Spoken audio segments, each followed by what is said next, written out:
Hey guys, Nick here again at True North Therapy Group. Just continuing our conversation about the summertime blues and how depression can show up even when it's sunny and amazing outside and there's all kinds of fun stuff to do. So today, the intervention we're going to talk about is called activity monitoring. And activity monitoring, the whole idea behind it is that we can't fix something that we don't really fully understand.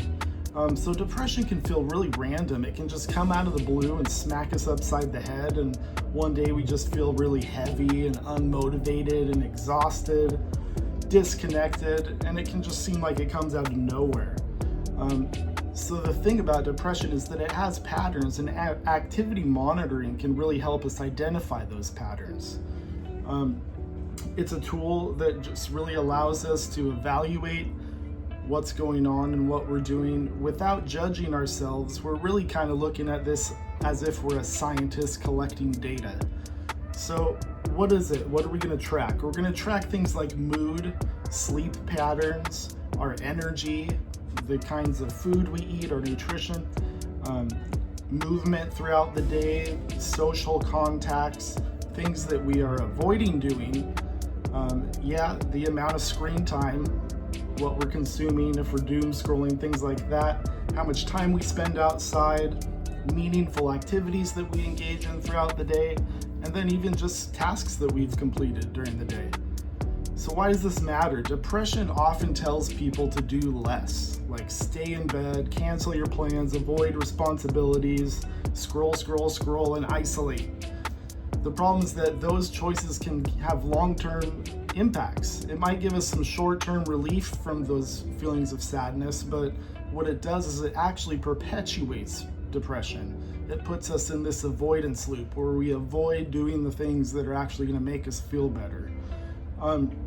You might notice after you do this for a few days that, hey, I feel worse if I sleep until noon, or like my mood improves when I leave the house, or I feel more depressed when I'm isolated. When I avoid tasks, it makes me feel guilty all day. Those might seem like common sense, but when you're in the middle of a depressive episode, you don't really notice those things because those things feel really comfortable. So how do we do it? What do we do?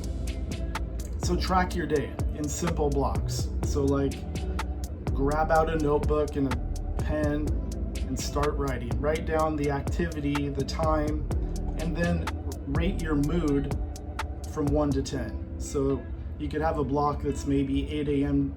to 10 a.m., 2-hour blocks, however you want to organize it, whatever works best for you. So you wake up, I had a bowl of Fruit Loops and some hot chocolate. I had a high sugar, pretty not nutritious breakfast. And then what was my mood like after that? Well, it was probably you got like a little dopamine spike and felt better for 10 minutes, and then you crashed and now you're more depressed than you were when you woke up in the first place. So things like that.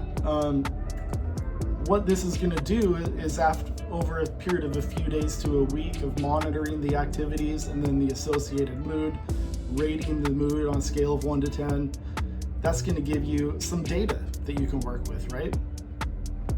So in doing that, in a non-judgmental way, with a lot of self-compassion, you're able to identify the things that you're doing that are making you feel good and the things that you're doing that are making you feel bad.